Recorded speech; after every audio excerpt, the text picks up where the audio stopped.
nova série de mensagens com o tema Fé que pensa, razão que crê. Qual que é a ideia disso? A ideia disso é nós usarmos uma ponte, é criarmos pontes entre a razão e a fé. Nós, como juventude, nós temos uma proposta de não criarmos barreiras entre fé e ciência. Nós, como juventude, nós não queremos criar barreiras sobre isso. Muito pelo contrário, nós queremos, aliás, como diz o Pantera Negra, só os tolos levantam muros. Os sábios levantam pontes. Levantam pontes. Então, a gente vai construir pontes em vários temas. E hoje nós vamos falar sobre fé que pensa os afetos. E uma das pontes que nós, como Ministério de Juventude, temos feito é uma ponte com os ministérios da nossa igreja. E um ministério que tem andado com a gente desde o ano passado é o Ministério de Missões. E eu quero que vocês recebam aqui com uma salva de palmas a nossa secretária de Missões. Por favor, Marília, vem até aqui, por gentileza. Marília, vem cá. Vem cá, Marília. Gente fina demais da conta. A Beuense de raiz, né? Então, é uma irmã muito querida nossa aqui da igreja, e ela vai apresentar a nossa preletora especial de hoje para nos abençoarmos e sermos ricamente guiados por Deus e pelo Espírito Santo. Deus abençoe, Marília. Amém, amém. Conseguiu me deixar vermelha, né? Então, eu quero... Venha, Ana, então, aqui. Eu quero apresentar a minha irmã amada e amiga...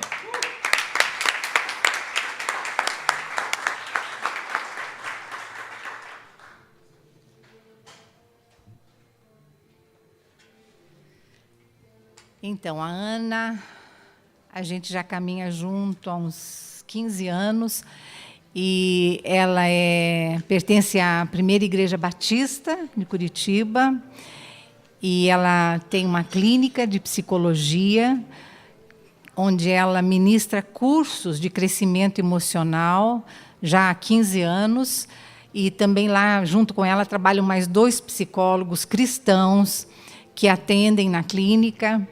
E a Ana também ministra na Jocum, trabalha como voluntária, né, Ana, com os jovens lá da Jocum, e está conosco hoje aqui. É um prazer, uma alegria, um privilégio para a gente ter ela aqui. Ela também ministra palestras no Brasil todo e tem convite até para fora agora, tá? Então, que vocês possam abrir o coração, o entendimento, tudo que for possível, e receber essa ministração que, com certeza, Deus vai trazer às nossas vidas. Amém? Amém. Amém. Vamos orar, vamos orar. Estendam a mão para cá para abençoar a vida da Ana. Senhor, nós pedimos nesse instante que não seja a Ana falando, mas que seja o Senhor. Que a Tua graça, a Tua presença, o Teu Espírito esteja aqui de uma forma muito maravilhosa. Nós te convidamos, Senhor, a adentrar neste lugar, nas nossas vidas, Senhor, e ministrar a cada um de nós. Nós pedimos a Tua bênção sobre a vida dela nessa noite, em nome do Senhor Jesus. Amém. Amém. Eu só quero ver relógio daí, pastor, para me situar. 20 para as 8. Até que horas, mais ou menos? Quando umas 8h30, 20 para as 9. Tá. Então, boa noite. Eu vou passar algumas... aqui, né? Eu vou tentar ficar aqui. Vou passar algumas ideias para vocês, que são as ideias de Deus dentro do meu coração. Antes, eu vou me apresentar rapidamente, porque quando eu falo para alguém, eu preciso me mostrar para essa pessoa.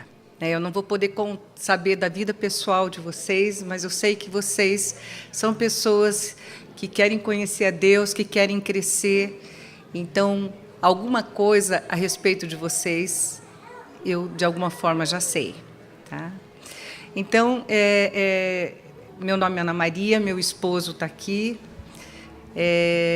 Nós temos 4 filhos, somos uma família recasada, estamos casados há 22 anos, e estamos assim administrando todas as nuances de uma família recasada, não é? Que foram criados por outros pais e querem sempre os pais juntos. Hoje estão todos casados, estão todos bem, com filhos, então tudo já está bem administrado, mas deu um upa, né?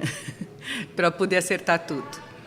E eu tenho 60 anos, tenho quase 40 anos de profissão e tenho uma filha, né? Uma filha, tenho uma netinha de 3 anos. Meu marido tem 2 netinhos, mas, na verdade, são todos nossos, né? Nós temos tentado fazer com que sejamos uma família. E eu sempre vou falar de família, queridos, porque a família é o maior cenário de construção, humana. A família é o maior cenário de batalha espiritual. A família é o maior cenário daquilo que nós somos.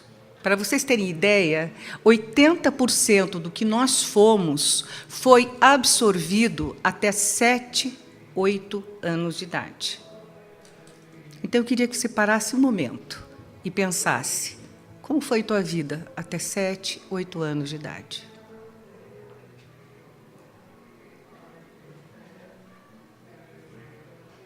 Que lembranças boas você tem desse tempo?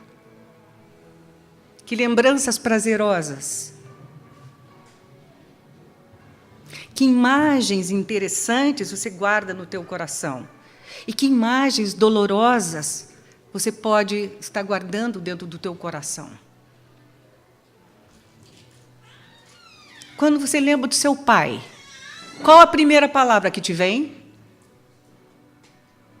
Leva a sério as perguntas. Essas perguntas valem sessões de psicoterapia, viu?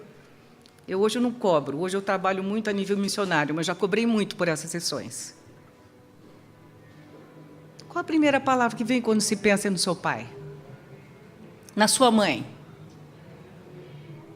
Que cheiro tinha a tua casa, a casa de infância?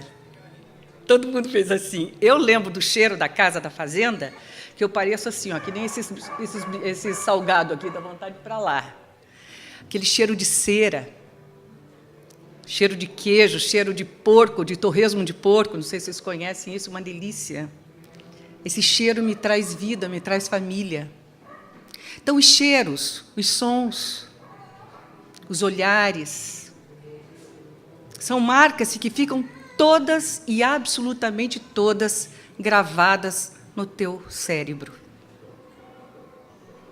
Mas também tem as marcas ruins. Tem, às vezes, a falta do beijo, a falta do abraço, um olhar autoritário, às vezes não precisa nem ser uma palavra autoritária, um olhar autoritário que fura o cérebro do filho, uma surra, uma palavra difícil, você é inútil, você não presta, a falta desse abraço, a falta desse beijo, a falta desse elogio, a briga entre os pais, o toque indevido no corpo. Que lembranças vocês têm? Tudo isso é cenário daquilo que somos hoje. Se isso for trabalhado, e pelo único que pode mudar histórias, tudo isso é resgatável. Mas se nós não trabalharmos isso de uma forma profunda, sincera, responsável, colocando o Criador, colocando Jesus na nossa vida, as mudanças serão cosméticas. Eu trabalhei muito tempo com psicologia antes de conhecer verdadeiramente Jesus. Gente, eu sou apaixonada por Jesus. Eu sou apaixonada por Ele. Mas não me chame de religiosa, nem de doutora. Eu sou alguém que ama Jesus e quer servi-lo com a ferramenta que Ele me deu. Mas Ele tem curado pessoas na excelência de uma ferramenta que eu aprendi aqui no mundo. E esse Deus de paixão, Ele é tão forte que Ele visita o nosso coração. Ele começa a te lembrar coisas, ele começa a te mostrar coisas. E muito daquilo que você é hoje, a profissão que você escolheu, a esposa que você escolheu, o namorado que você escolheu, ou aquele que você ainda não escolheu, ou aquele que você ainda não consegue escolher, tá? Tem a ver com a tua história. Tem a ver com a tua história. Tem a ver com a tua identidade. A nossa identidade precisa ser marcada pela paternidade de Deus. Todos os desvios da nossa identidade são marcados, vieram de dores, vieram de feridas não tratadas, vieram de lares disfuncionais, e que, se não forem tratados, vão continuar sendo desviados até dentro da igreja. Deus tem levantado um povo inteligente dentro da igreja. Porque a Bíblia fala que Deus nos unge com espírito de inteligência, sabedoria, conselho, fortaleza, temor, espírito do Senhor sobre o povo dele.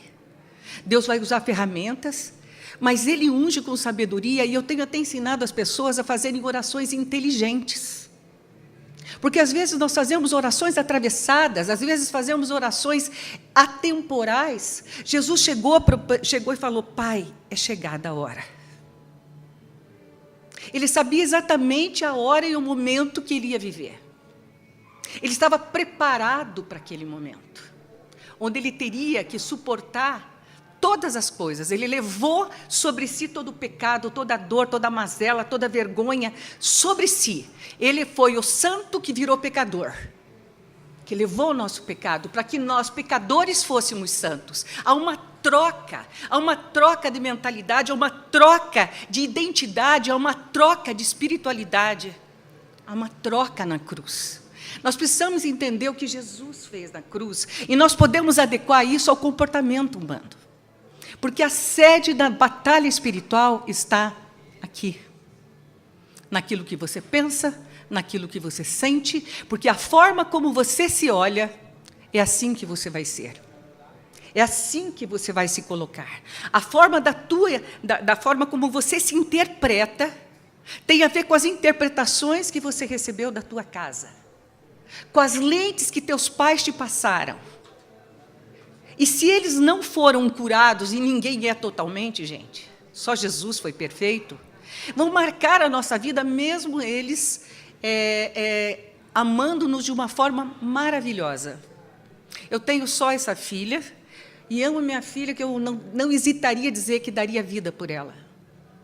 Oro muito por ela, estudei psicologia, e errei, e erro. Eu vivo pedindo perdão, Bruna. Não. Por quê? Porque erramos. Então, nossos pais fizeram o melhor que puderam. Só que quanto mais trabalhados por Deus, vamos errar menos.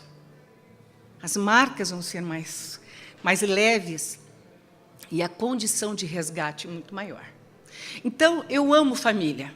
Quando eu olho uma família, quando Deus olha para você que está na minha frente, Ele não olha só você. Como é teu nome? Jéssica. Não olha só para Jéssica. Deus está olhando a família dela, de onde ela veio, a história dela, o pai e a mãe, a forma como ela se ligou a esse pai, que mensagens esses pais passaram para ela, como eles mostraram as janelas do mundo para ela, e vê a geração dela, os filhos que ela tem ou terá. Deus é um Deus de gerações. A terapia familiar sistêmica, eu me especializei em terapia familiar sistêmica, né? Então, é uma linha, né? Eu fiz a psicanálise de Freud por um tempo. Eu estudei muito, gente. Eu estudei muito, porque eu achava assim, a minha identidade estava tão errada que eu tinha que ser muito estudiosa, muito intelectual para poder ser vista pelos meus pais. Eles conferiram a minha identidade pelo que eu fazia, não pelo que eu era. Fizeram isso porque, na inocência, eles queriam muito filhas que estudassem, tivessem um futuro melhor, filhas que tivessem uma história melhor do que eles, do ponto de vista intelectual. Então, eles investiram muito. Eu lembro que meu pai dizia: essa aí vai longe. Essa vai ser médica, vai ser advogada. Naquela época, a psicologia era uma ciência que não existia no Brasil. Né? E eu me vejo advogando a causa de Cristo, me vejo curando almas através de Jesus. E meu pai fez uma profecia maravilhosa para a minha vida. Mas essa profecia, de alguma forma, ela me aprisionou. Porque eu tinha uma relação tão disfuncional com ele que eu queria fazer tudo para agradá-lo. E aí eu tive que ser a melhor. Então eu passei estudando a vida inteira. A vida inteira, livro, livro, livro, livro. E eu fazia isso com uma intenção, com uma identidade errada. Não era a identidade daquela que queria estudar para poder saber, para poder ter uma vida melhor, para poder servir o Senhor. Eu tinha que ser boa e a melhor em tudo que fizesse. Então, quando nós temos a nossa identidade desviada daquilo que o Criador nos deu, tudo nós pervertemos. Quando não temos essa identidade, advinda de feridas, né, e depois eu vou explicar como são feitas essas feridas, nós vamos ter toda a gama de desvios que hoje a gente aprende nos livros de psicologia, que nós chamamos de psicopatologia. Depressão, pânico. Hoje a pornografia está entrando em todos os lares. Sabe o que é o problema da pornografia, queridos? O problema da pornografia, que é pecado, obviamente, mas é, na verdade, uma fissura desesperada para amortecedores. A pornografia é tanto pecado, é tão pecado quanto uma pessoa que come demais, ou aquela que não consegue quebrar o cartão de crédito e quebra a conta bancária do marido, aquele que bebe demais.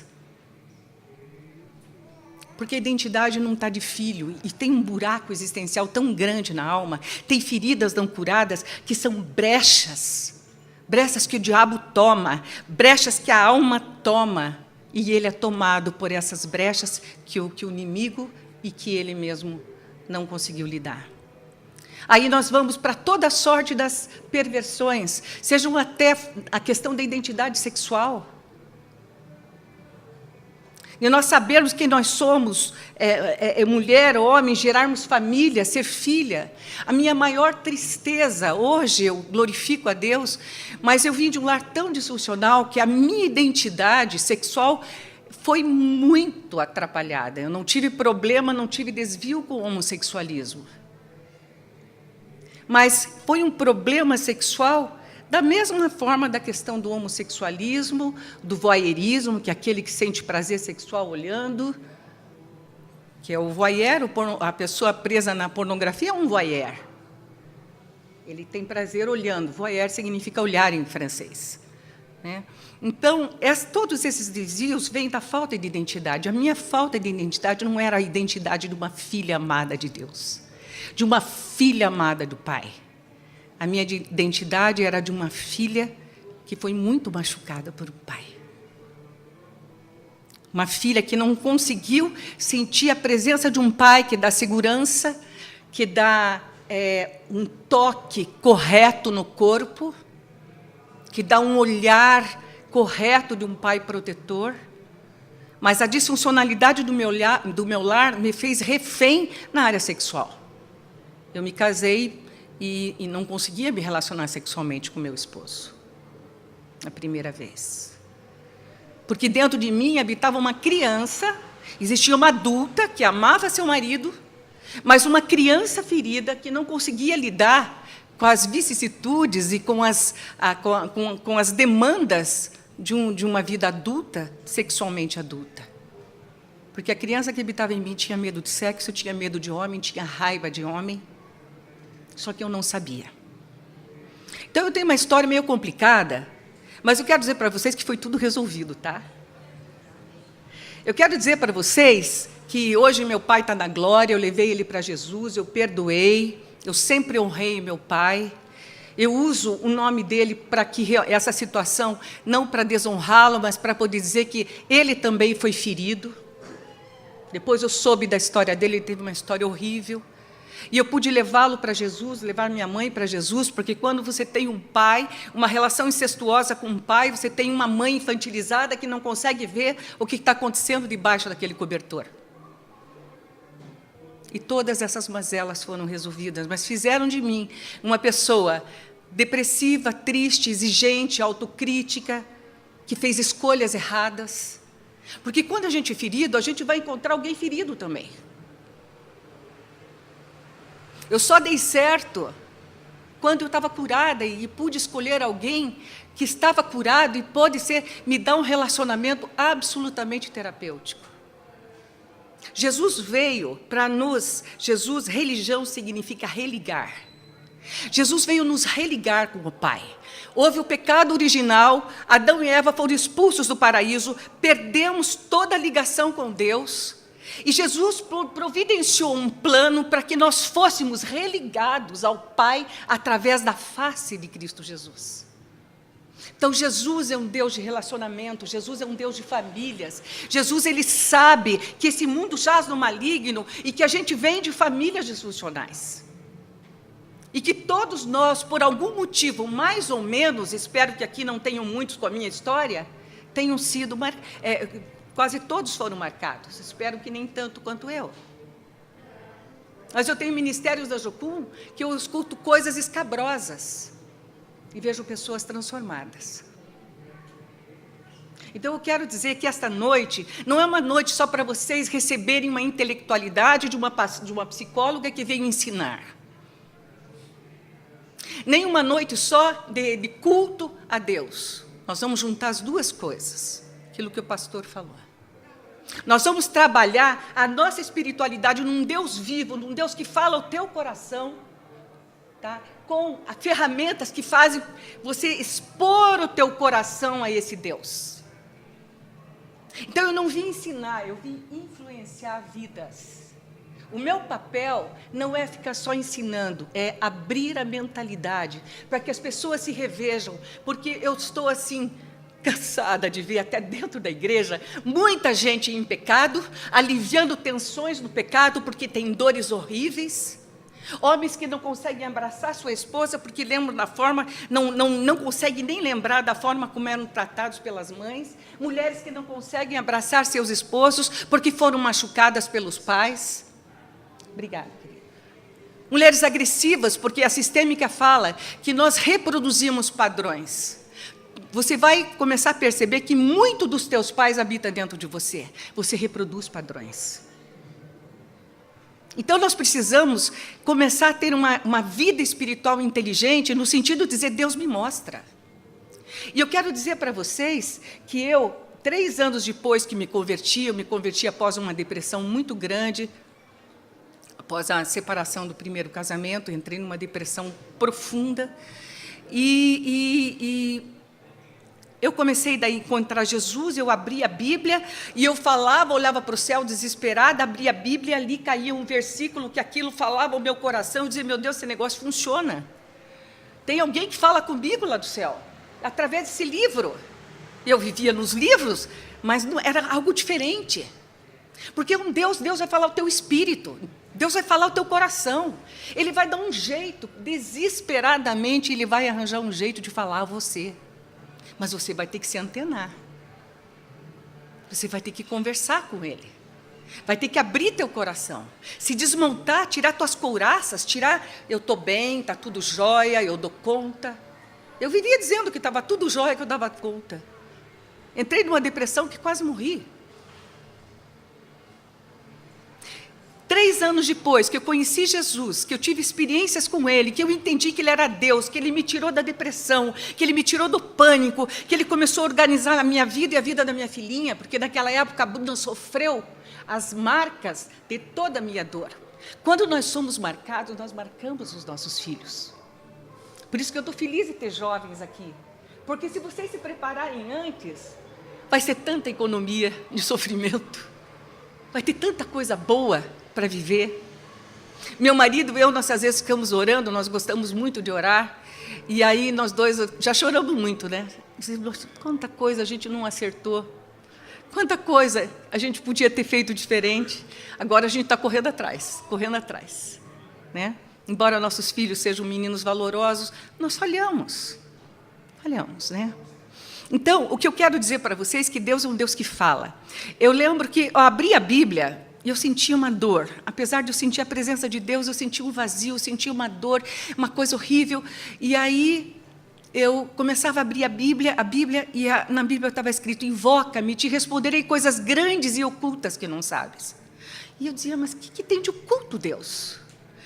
Abri a Bíblia e estava escrito: as coisas reveladas pertencem, as coisas encobertas pertencem a Deus, e as reveladas eles a entregam aos filhos dos homens. Falei: o que o Senhor quer me entregar, Senhor, que está encoberto?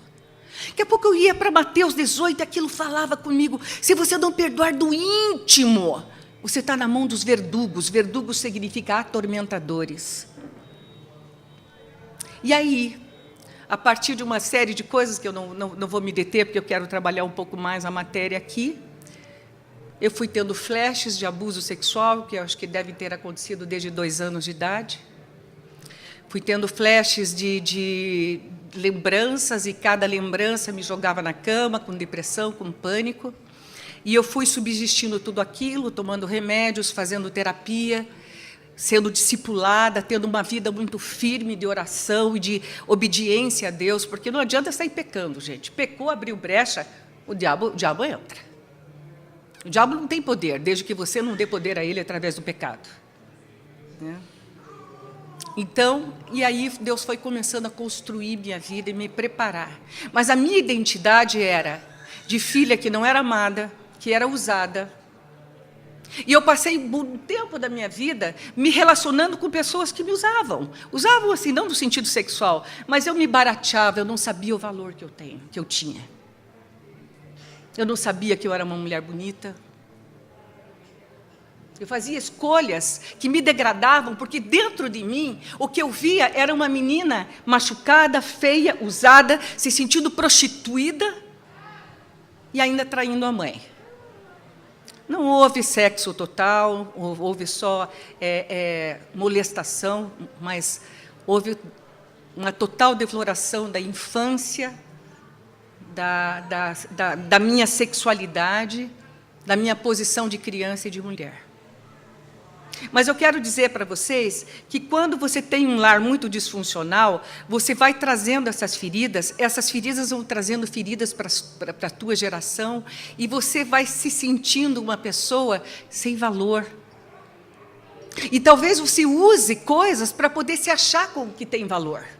Aí, como eu, tem que ser o melhor, o mais estudioso, ou tem que ser o mais bacana, o mais bonito, o mais rico.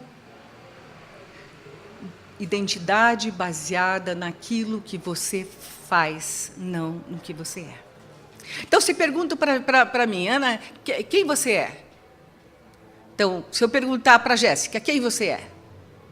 Responde, Jéssica: quem você é? Estou pegando no teu pé, né?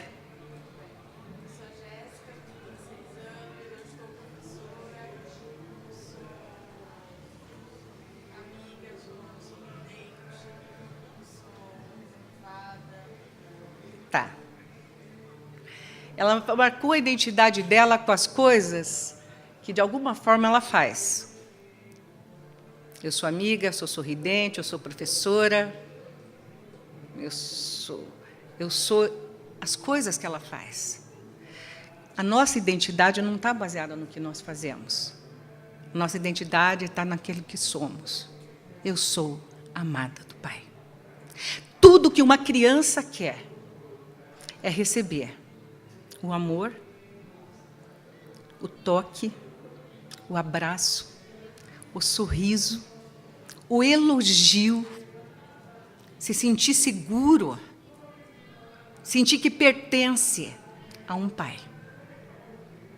A maior ferida e a primeira ferida feita numa criança é a do pai. Depois a da mãe vem a reboque. Então, eu quero te perguntar, queridos, vamos pensar um pouquinho. Né? Você lembra de abraços do Pai? Isso é com você e o Espírito Santo. Porque quando você sair daqui, se você quiser que isso mexa na tua vida e mude tua vida, porque aqui não é uma reunião comum, é uma reunião que Jesus Cristo está aqui. É uma reunião que o Espírito Santo está aqui. É uma reunião que Deus está trabalhando com todo mundo, porque Deus chamou vocês aqui. Hoje eu estava orando e, de repente, falei, veio o rosto de uma pessoa. Ligue para ele. Na hora eu liguei. E eu acho que se eu ligasse, ele não teria vindo. O Espírito Santo chamando ele. O Espírito Santo fala com a gente. Deus tem interesse em você nessa noite aqui. E Ele quer mudar algumas coisas. Ele quer entrar neste vazio, mas para você preencher esse vazio com Jesus, nós temos que ter uma espiritualidade contextualizada à minha história. Não adianta só ficar orando, jejuando, lendo a Bíblia. Eu tenho que orar, jejuar e ler a Bíblia, sim. Mas eu tenho que ter uma fé verticalizada e ter uma experiência com o Criador, com o Redentor. Eu quero dizer para vocês que eu já tive experiência, e essas experiências elas precisam ser vivenciadas, vocês precisam de relacionamentos. Você precisa de uma amiga madura para você contar teu coração. Você precisa de um amigo maduro para contar teu coração e que ore com você. E que ele receba a conexão de Deus para passar dentro do teu coração aquilo que Deus está te falando. Eu tinha uma amiga que nem psicóloga era uma advogada, nós orávamos todas as quintas-feiras, das 7h30 até as 11h30 da manhã. E ali Deus mostrava coisas. Essas verdades que estavam dentro do meu coração, da questão do abuso, foram lembradas nessas reuniões. E graças a Deus, quando Deus falava comigo ou me dava uma visão, porque sabe que crente tem visão, né? Vocês acreditam nisso? Não. Tá. Deus dava a mesma para minha amiga, porque eu, com essa mania de psicólogo, né? Psicólogo tem medo de enlouquecer, dizia, estou pirando, estou vendo coisa. Mas eu já cheguei a ver Jesus passando um pano verde malva cicatrizante no meu peito. Ela viu também. Um dia o psicólogo pediu para mim para eu escrever uma carta para o meu pai. E eu nessa carta, claro, que não era meu pai, jamais leria aquela carta, mas eu coloquei todo o vômito que estava dentro de mim, que precisava sair. Você sabe que raiva não é pecado, né? Pecado é o que eu faço com a raiva. A raiva, quando liberada no lugar certo, ela é absolutamente terapêutica. Tem muitas pessoas tentando suicídio. O maior nível de suicídio do mundo é no Japão, porque lá é onde a cultura é mais contida. Eles não choram, eles não gritam. Hoje, com a globalização, a coisa está mais diferente, mas vamos pensar nos japoneses mais ortodoxos. É o maior nível de suicídio, eles não explodem, eles implodem. Então, a gente precisa chorar. A gente precisa colocar a raiva para fora. A gente precisa colocar essas emoções, porque se essas emoções ficam dentro de mim, elas formam um pus. E para eu aliviar, pus inflama, para eu aliviar a dor dessa pulsação inflamatória dentro de mim, eu preciso ir para algum lugar para aliviar. Comida, bebida, droga, sexo. Eu não, as pessoas. Você vai precisar ter um canal. Então, Deus está querendo olhar a tua interioridade e dizer, filho, o que faltou do teu pai aí? Faltou um elogio? Faltou um senso de direção, filho, vá por aqui? Ou quando o teu pai, os teus pais se separaram e ele foi embora de casa, que sentimento você teve? Quem teve que ser o homem da casa, a mãe? Nós temos uma geração hoje que as mulheres estão sendo o homem da casa. Uma geração de homens passivos. A homossexualidade vem muito da inversão das funções paterna e materna. A mulher tomando o lugar da paternidade. As dores emocionais, porque o pai é o cerne. Imaginem, a Bíblia é o maior manual de psicologia do mundo, porque Efésios fala assim, o marido é o cabeça, o homem é aquele motor da casa. Quando falta esse homem, tudo degringola. A mulher tem que superfuncionar para poder entrar no lugar desse homem, e daí ela tem que fazer 2 papéis, e aí dá BO. São os BOs de onde nós viemos. Nós somos feridos por abusos, por invasão e por omissão. Às vezes, as pessoas chegam no consultório e dizem assim, Ana, mas eu não fiz nada para o meu filho, eu não fiz nada. E ele está assim. Eu falei, mas você elogiou? Você saiu passear com ele? Você disse o quanto ele é bonito, o quanto ele é legal? Você foi pescar com ele? Você viu se ele não está sendo machucado lá na escola, as pessoas não estão fazendo bullying com ele? Você brincou com ele? Você abriu o teu coração para que ele depositasse o coraçãozinho dele em você? Eu trabalhava muito. Daí esse filho está nas drogas, está nos medos, nas depressões, nos casamentos errados, buscando aquilo que a casa não lhes deu. Jesus se importava com as crianças. Ele falava assim, olha, delas é o reino dos céus. A criança dentro de nós vive o reino. O reino de Deus é alegria, paz, amor, esperança. Quando nós somos feridos, não tem alegria, não tem paz, não tem esperança, não tem amor, tudo é fake. Eu tenho uma falsa alegria, essa moçada aí nos bares, falsa alegria, falsos amores. E o vazio dentro da alma. Eu quero dizer para vocês que Jesus, ele dá jeito para tudo. Da mesma forma que ele vai usar Jesus para nos religar ao Pai, ele vai usar as pessoas do corpo para nos religar à nossa história e mostrar o amor do Pai. Então, a primeira coisa, eu gosto de passar tarefas, eu sou muito prática. Eu acho que se falar só não adianta, você tem que fazer. Tá? Então, a primeira coisa que você precisa na vida, para ter um processo de autocura, e eu ensino muito, hoje eu não vou poder falar aqui, mas eu ensino muito o processo de autocura. Você com Jesus e um amigo legal, que ora, maduro, que conheça a palavra, vocês podem passar por um processo de cura. Casos mais complicados, aí precisam sim de psicólogo, às vezes até de uma intervenção psiquiátrica. Mas você precisa ter uma amiga para poder chorar, para poder falar, menina com menina, homem com homem, menino com menino, e ali você vai falar da tua história e mapear as tuas feridas. Porque as tuas feridas são portas para demônio. Demônio existe. Demônio existe. Ele não venceu o mundo, Jesus venceu. Mas ele é o príncipe deste mundo, Jesus falou. Então, a sede da batalha espiritual é aquilo que está dentro da minha alma, e minha alma não sendo tratada, ela vai realmente me dar um caráter defeituoso. Eu quero explicar para vocês, nós somos espírito, alma e corpo. No espírito, Deus se relaciona com você. É onde você ouve a voz de Deus. Se você não crê em Jesus, você não vai ouvir a voz de Deus. Você não é filho.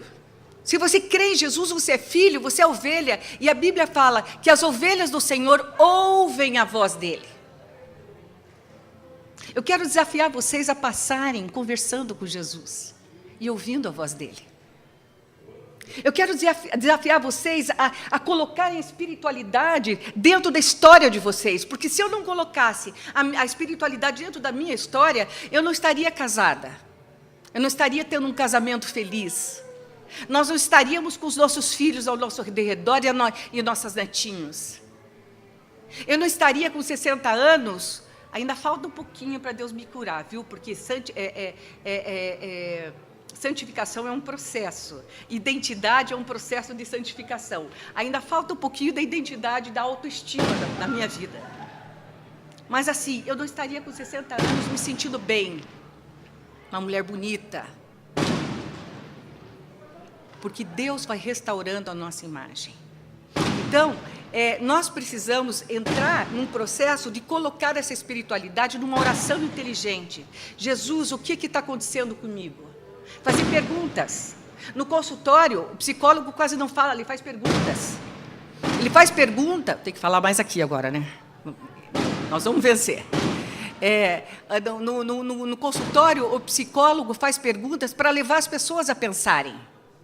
Jesus usava uma ferramenta clínica, que era a metáfora, para fazer as pessoas pensarem. Então, eu quero que você saia com uma tarefa daqui. Quero desafiar vocês. Primeiro, você tem um amigo, homem com homem, mulher com mulher, que você possa orar e receber de Deus alguma coisa? Não precisa responder. Se não tem, vá atrás, tá? Quer ser curado? Quer ter uma vida top? Porque se você irriga teu espírito, a tua alma vai ser restaurada. Só Deus pode curar uma menina abusada pelo pai. Só Deus pode curar a dor do abandono de uma mãe que não viu ou não quis ver. Só Deus. Nenhum terapeuta. Só Deus pode visitar a tua interioridade. A saudade que você pode ter. Deus está me mostrando aqui, tem gente com saudade de pai. Tem gente que está com saudade de abraço que não recebeu e está indo buscar em outros lugares. Meninas que não foram abraçadas, estão sendo abraçadas por homens aí na rua. Muito das prostitutas que desfilam aí nas ruas, né, são meninas que estão buscando, não estão buscando sexo, estão buscando amor. Eu trabalho no ministério na Jucum de sexualidade. Então, é um ministério só de pessoas que estão saindo da homossexualidade, do abuso sexual, do lesbianismo, abusadores sexual. Lá é barra pesada. Quando eu vou para lá, as minhas amigas de oração têm que estar orando muito por mim e por eles. E lá, a grande maioria me fala: Ana, eu não queria me relacionar sexualmente com essa menina. Tinha vontade. Eu queria o abraço. Eu queria olhar. Ela me entendia. A grande maioria dos relacionamentos pervertidos tem um cunho de fome emocional. O meu relacionamento com os homens era pervertido. Pervertido não no sentido moral, como é que é? Torcido. Eu tinha medo dos homens, eu tinha ódio dos homens. Eu louvo ao Senhor pelo meu marido, porque o que ele aguentou de mim, porque eu via nele sempre o substituto do meu abusador. Não na questão sexual, mas assim, qualquer coisa que ele fazia, está abusando de mim, sou vítima, sabe? E eu jogava nele toda a raiva da menina ferida. Como Jesus veio nos religar com o Pai, nossos relacionamentos saradores nos religam à nossa história de uma forma terapêutica. Você menina, você jovem, vocês precisam ter amigos maduros em Deus. Eu não acredito em psicologia do mundo. Se me pegarem falando, eu estou numa igreja, eu posso falar. O conselho me corta. Mas eu não acredito. Eu acredito que tem ajudas, sim, mas são ajudas cosméticas, porque só o Espírito Santo de Deus pode entrar num lugar que nenhum homem entra. E eu esqueci de dizer para vocês, eu não sei se eu não disse, que eu não lembrava da minha história. Eu casei a primeira vez sem saber da minha história. Eu tive minha filha sem saber da minha história. E só lembrei da minha... Eu passei 9 anos pagando os maiores psicólogos, psicoterapeutas de Curitiba, de Campo Grande, que eu morei, de Blumenau, que eu morei. E nunca soube que eu tinha sido abusada. Eu tinha lembranças vagas. Mas Deus é um Deus tão amoroso que Ele não permite que você lembre coisas dolorosas sem você ter um apoio, senão você enlouquece. E eu quero dizer que cada um de vocês tem um compartimento, um quartinho escuro da alma, que não precisa ser abuso sexual. Pode ser abusos emocionais, gritos, surras, abusos emocionais por invasão, gritos, surras, vociferações, um pai brigando com a mãe. Abusos físicos são as surras, abusos sexuais, toques indevidos, abusos espirituais, Deus castiga. Esses são os abusos de invasão. E tem os abusos emocionais de omissão. Eu já tive muito paciente que a mãe, gente, engenheiro, gente intelectualizada, a menina abriu a perninha, ela estava sem calcinha. Assim, Ana, minha mãe não penteava calcinha em mim, não penteava meu cabelo. Então, tem abusos emocionais também por omissão. Mamãe, quando não vê a filha, eu me jogava em vidro quando eu era criança. Todo mundo dizia que eu era louquinha. Não precisava ser psicólogo para ver que alguma coisa errada tinha comigo. E ela não viu? Abuso emocional por omissão. Filhos invisíveis, e a grande maioria de nós, queridos, fomos invisíveis emocionalmente aos nossos pais. Porque pai acha que fazendo, ele confere a identidade do filho. Porque a identidade dele foi conferida assim. Se eu trabalhar bastante, se eu pagar uma boa escola, se eu der roupa, comida, a mãe, se lavar a roupinha dele, se ela se cuidar da comidinha, da panela, ela está amando. Sim, está amando. Mas como eu comunico esse amor? Então, para nós entendermos uma família, nós temos que entender como nós recebemos as mensagens que nossos pais nos passaram. Eu, às vezes, eu olho para minha filha e digo, meu Deus, mas eu não fiz nada disso. E ela parece que ela entende assim. Daí o Espírito Santo chega para mim e diz, não, você não fez, mas você não explicou direito e ela não entendeu. A grande dor das famílias está na comunicação. Como é que eu comunico aquilo que eu sinto e como é que eu recebo aquilo que as pessoas me passam. O nosso ambiente, a nossa casa, ela vai gerar dentro de nós todas as lentes pelas quais eu vou ver a vida, vou interpretar os meus medos, as minhas esperanças. Como é que se lida com medo? Eu era uma pessoa, eu tive síndrome de pânico em altíssimo grau. Altíssimo grau.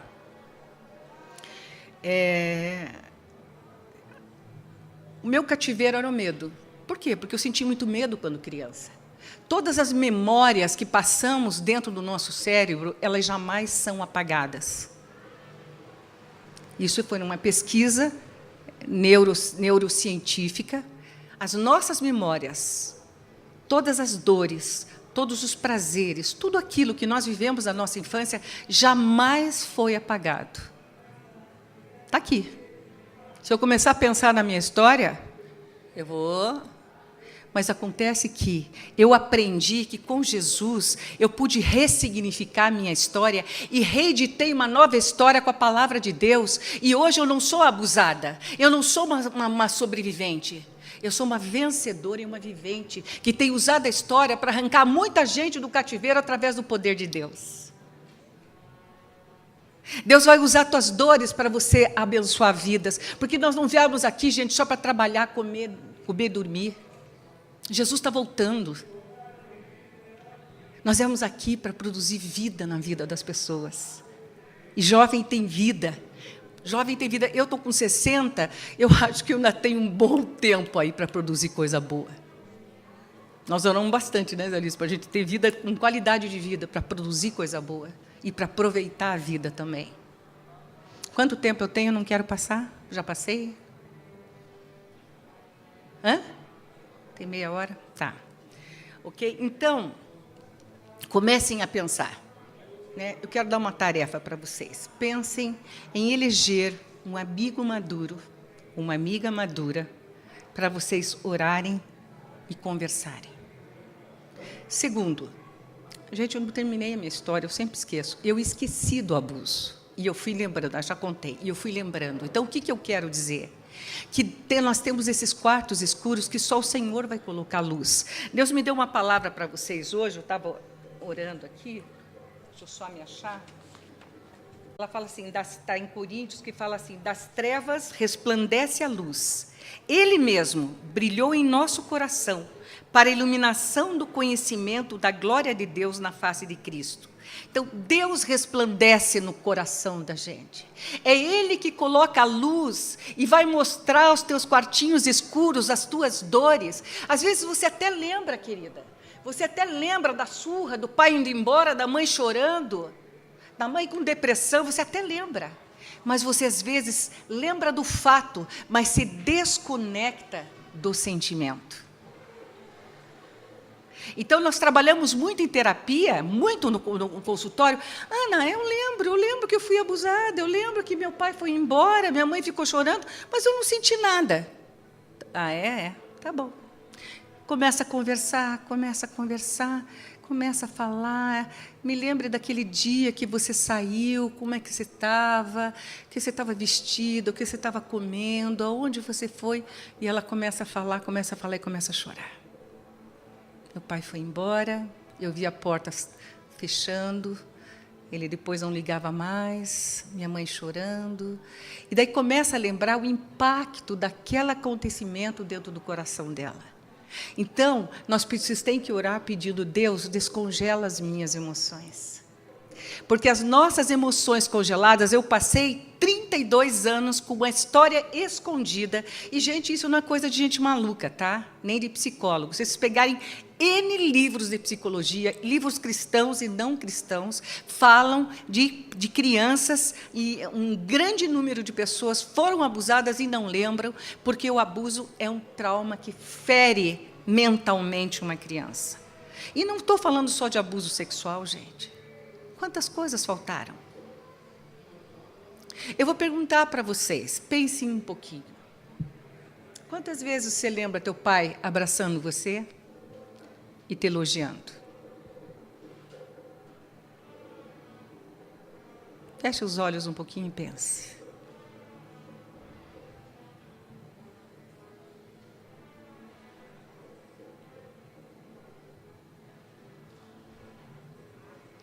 Quantas vezes o papai te levou a brincar no parquinho com ele? Te disse que se alguém te surrasse, ele ia te defender? Te ensinou a lição de casa?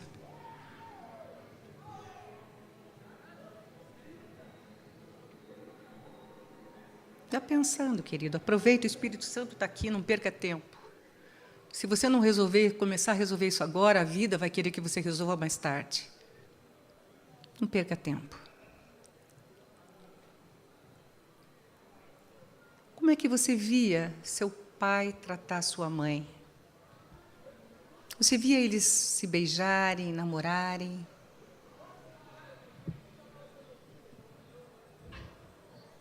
Como era o tom de voz dele para você, o olhar?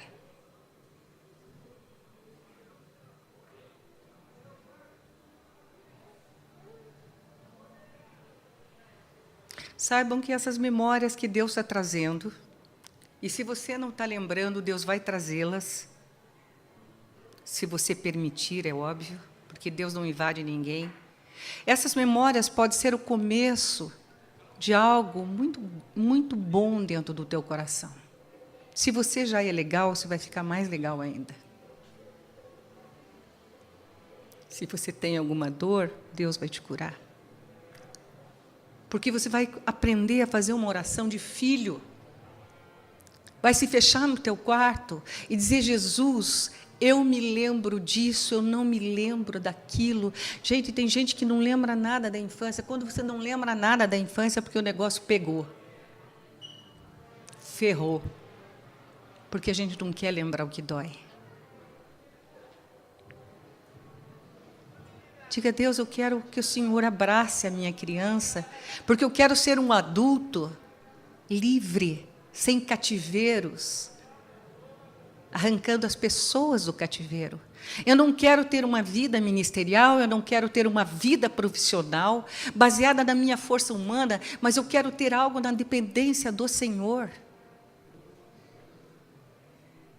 Você pode ser um baita homem de Deus dentro do teu emprego. Você pode ser um missionário para essa terra. Ferido, gente. Soldado não pode ir para a guerra. Agora eu quero que você pense mais outro pouquinho. Como que você lembra da tua mãe? Ela estava presente em casa? Qual era o cheiro da tua casa? Como era o olhar da mãe? O tom de voz. Era uma mãe que chorava muito, se vitimizava muito? Fazia de você o amigo ou a amiga dela? Parceira das dores?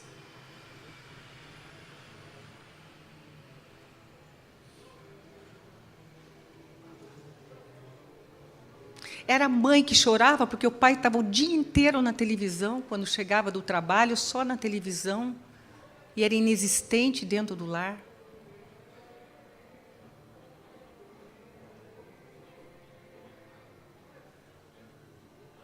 A tua casa era cenário de guerra, de briga ou de solidão? Quem eram as fortes da família, as mulheres ou os homens? Se foram as mulheres as fortes, se agarrem num homem forte, que faça a referência de paternidade, que faça um modelo referencial de pai para você, um pastor, um discípulo. Se faltou mãe te abraçando, porque a mãe é que abraça, a mãe é que beija. Tem muitas mulheres santas na igreja, eu já chorei no colo de algumas, porque minha mãe me abraçava assim. Dá vontade de bater na velhinha. Ela nunca foi abraçada também.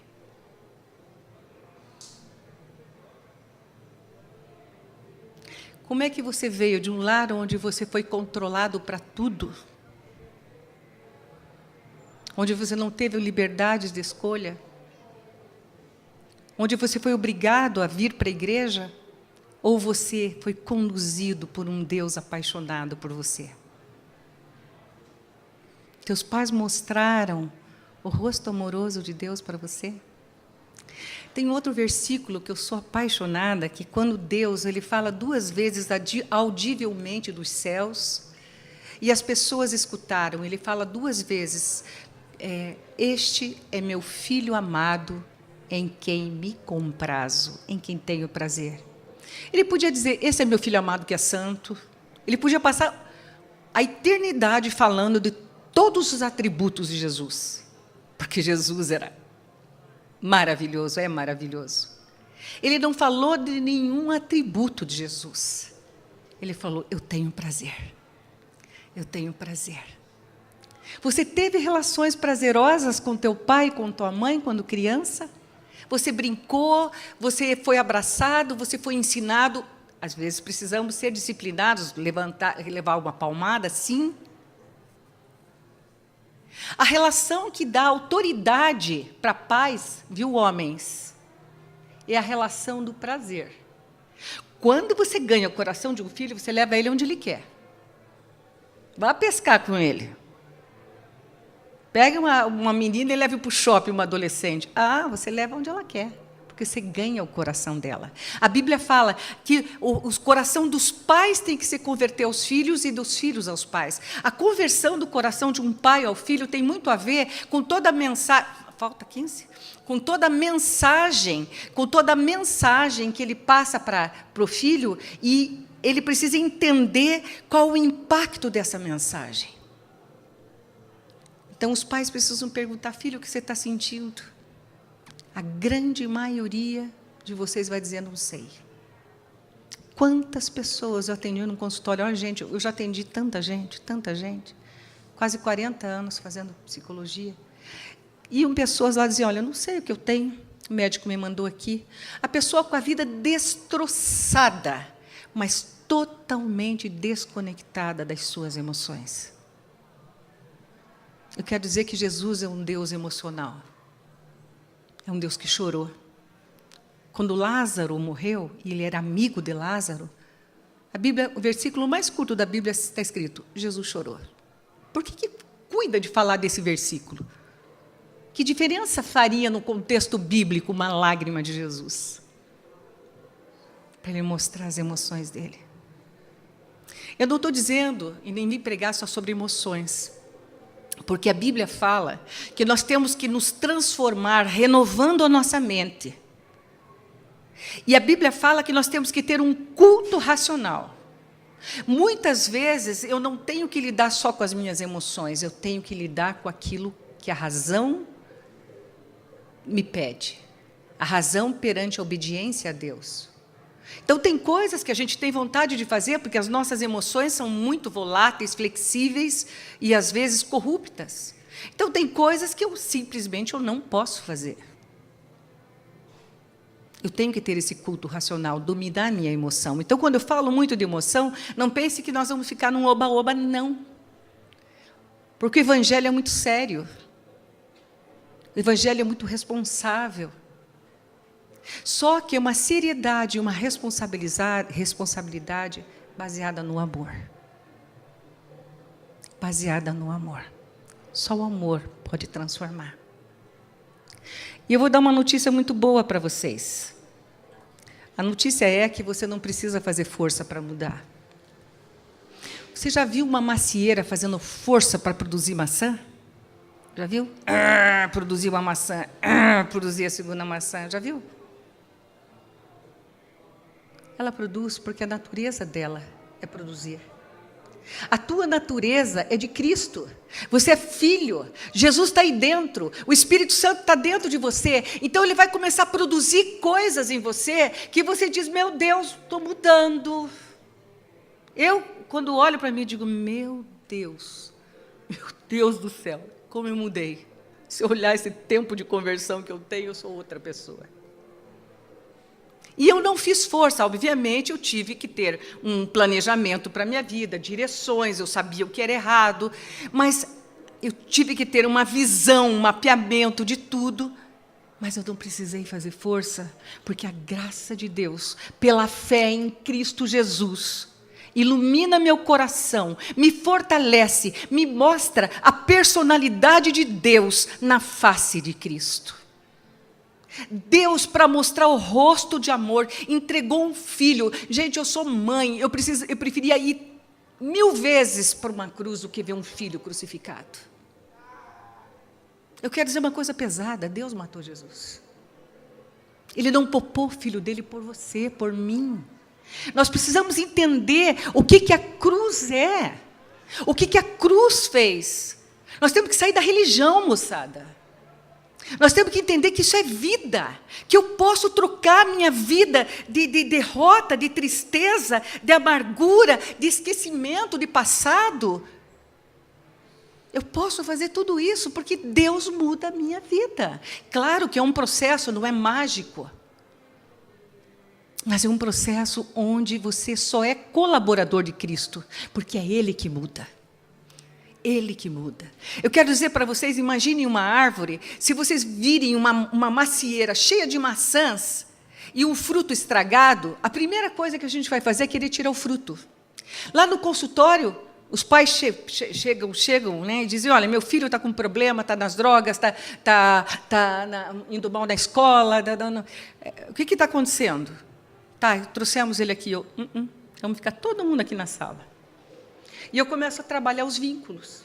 Eu começo a ver como é que aquele pai lida com o filho. O menino está subindo quase na janela para se jogar do prédio. O pai, fulano, saia daí. Sem nenhuma autoridade. Ou a mãe olhando para o menino assim, dando um beliscão. Ou aquele casal que senta longe. E você já começa a perceber que não são as pessoas que adoecem, são os vínculos. E esses vínculos todos marcados pela rejeição. Uma criança, quando está indo mal, ela está pedindo socorro. Eu pedia socorro me jogando em vidro. Eu adorava vidro, eu via vidro e me jogava. Sabe, quantas vezes eu me joguei em vidro? Porque algo estava errado comigo. Quantos de vocês estão se jogando em vidro? Então, não adianta eu tirar a maçã estragada, eu tenho que pegar a raiz, e a raiz da nossa história é a rejeição, o medo da rejeição, que é tudo aquilo que Deus não é. O contrário da rejeição é o amor. A raiz das nossas mazelas, dos nossos frutos errados, é a rejeição. Então, não adianta eu tirar o fruto, dizer, surrar a criança para ir bem na escola, ficar falando para o drogadito largar da droga, falar para o alcoólatra largar. Não, eu tenho que trabalhar o coração. A raiz, esse modelo de paternidade, referencial, modelo de mãe amorosa, de pai firme, disciplinador. As raízes precisam ser trabalhadas. Então, essa é uma noite que, se você quiser, meu querido, minha querida, Deus pode mexer na tua vida para sempre. Porque nós oramos para isso. Não é uma palestra, é uma intervenção divina. Se você já foi curado, que bom. Seja um pouco mais, porque até Jesus voltar, a gente está se revendo. Sempre tem coisa para se rever. Né? Aqui tem jovens, mas na minha idade a gente vai se revendo nos filhos, nos netos. Jesus quer trabalhar no teu coração, tá bom? lembrar das relações de prazer. Então, a tarefa é, entra no quarto e conversa com Deus. E diz, olha, eu lembro disso, e essa imagem que eu tenho do meu pai, o que eu faço, Jesus? Faz assim, conversa. Oração é conversa, gente. Jesus, eu lembro da minha mãe, eu não lembro disso, eu não lembro daquilo. Ou vem me lembrar, coloca a luz, e agora mostra os meus sentimentos, e vem me abraçar. Eu tenho certeza que se você fizer isso numa intensidade muito profunda, às vezes na primeira vez não, na segunda não, Deus testa os nossos movimentos, você vai ter uma visitação do Todo-Poderoso, que vai mudar a tua história, vai mudar teu senso de destino, vai mudar o teu coração, porque mudou o meu. Eu posso dizer hoje que eu sou filha amada do Pai. Eu posso dizer que tenho um senso de valor conferido, que eu tenho relacionamentos santos, que eu tenho amigas santas, que tenho uma filha que eu olho e digo, esta é minha filha amada em quem tenho prazer. Ainda tem que burilar algumas coisinhas ainda da história dela, mas ela me dá prazer. Ok? Deus é um Deus que faz isso. Eu queria, tem pessoas orando aí, que podem ministrar? Não? Não? Então, eu vou fazer uma oração, e eu gosto de fazer uma coisa que meu pai... outra coisa, gente. Tá, então, vai no quarto, conversa, começa a fazer perguntas, lembra das marcas do pai, lembra das marcas da mãe, pede para Deus lembrar e diz, Deus, essa bagunça toda, eu não sei o que eu faço, me ajuda. E elege uma pessoa para você conversar, para você depositar as tuas mazelas. Tá? Você vai ver o que Deus vai fazer com você. Você vai ter visão, você vai chorar, você vai receber abraço de Deus, você vai se lembrar de coisas, e Deus vai passar o bálsamo e vai te curar. Vai sair a dor, vai sair a raiva. Você vai perdoar. Eu perdoei meu paizinho, eu dei banho nele, eu perdoei minha mãezinha, os dois estão na glória. No dia da morte deles, foi uma presença de Deus, que eu estava orando com ele, as pessoas iam pedir para orar, nós estávamos no pronto-socorro, não tinha vaga na UTI, e as pessoas entraram, depois vieram me dizer, olha, eu entrei mal para ser internada, eu estou curada, moça, você orou e eu fui curada. A presença de Deus cura. Usa o sobrenatural de Deus da tua vida, não perca tempo. Aproveita as coisas de Deus, recebe por fé. Tá bom? Outra coisa, você precisa ter um mentor. Eu sempre tenho mentores. Então, meu pastor é o mentor. Para eu marcar um gabinete com ele, eu acho que Jesus está voltando, eu vou conseguir marcar, porque minha igreja tem 12 mil membros. Mas ele é meu mentor através das pregações. Eu tenho um outro pastor que eu amo muito, o pastor Cote. Tudo que vocês escutarem do Cote, assistam. Não estou idolatrando pessoas, estou dando referência. É muito bom, assistam. Hoje a internet ajuda muito. Cresçam em Deus. Então, vocês precisam ter esses mentores. Mas o pastor Pascoal sempre fala no final do culto, olha, eu vou fazer uma oração. E se Deus falar com você, vem até aqui na frente. Porque se você não sai aqui na frente, não dá passos aqui na frente, que é tão simples dar, para receber de Deus aquilo que você quer, quando você chegar na sua casa, você vai se esquecer de tudo e não vai fazer nada. Deus é um Deus de compromisso. Então, eu vou fazer uma oração. Tem alguém para tocar alguma coisa aqui, para ministrar louvor? Tem? Não. Eu vou fazer uma oração. E eu sei que o Espírito Santo vai passar aqui. Não quero constranger ninguém. Mas se Deus tiver tocado o teu coração, vem aqui na frente. Deus está te vendo. Deus está se agradando numa posição do teu coração. Ok?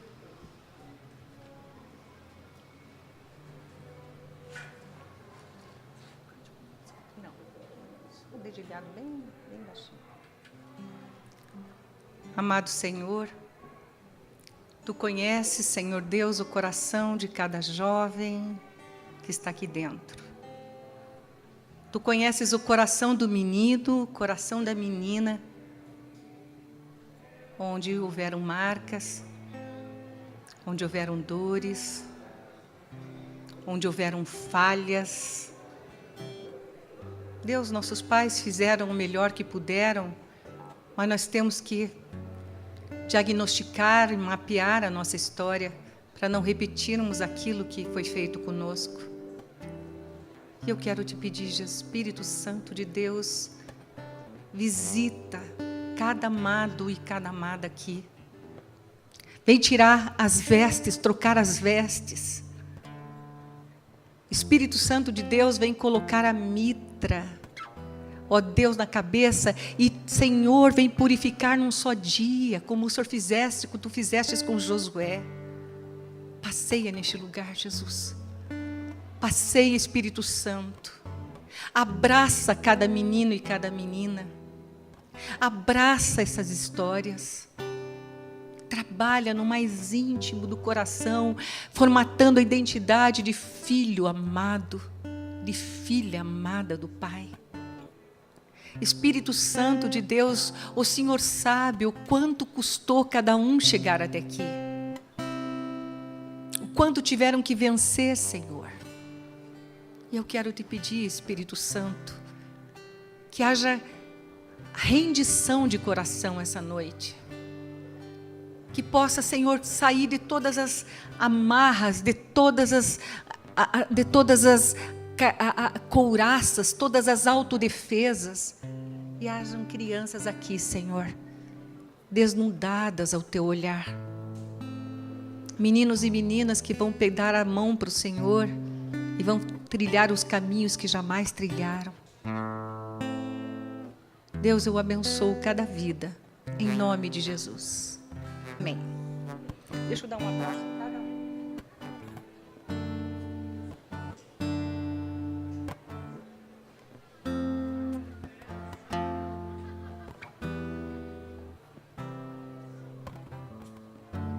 É isso daí, gente. Que Deus abençoe vocês. Que a graça do Senhor esteja sobre vocês. E que comece um novo tempo, um novo trabalho de mente aí, tá bom? Até. Amém, gente. Um último recadinho para vocês. Eu esqueci de falar dos visitantes. Você que está nos visitando pela primeira vez, não fique constrangido, não vou pedir para que você fique em pé, não vou pedir absolutamente isso. Mas eu quero fazer um convite a você, para que você venha nos próximos sábados, para que a gente dê continuidade a essa mensagem, a essa série de mensagens. Então você é meu convidado para estar aqui também no sábado que vem, no mesmo horário, às 7 horas da noite, com louvor, palavra, convivência, comunhão. Vai ser tempo muito especial no sábado que vem. E no sábado que vem a mensagem é razão que crê na conversão. Vamos falar sobre conversão. Então, quem sabe você vai descobrir sábado que vem que não é convertido. Então é uma coisa boa. Então venha no sábado que vem, para que você seja pego na curva com Jesus aí.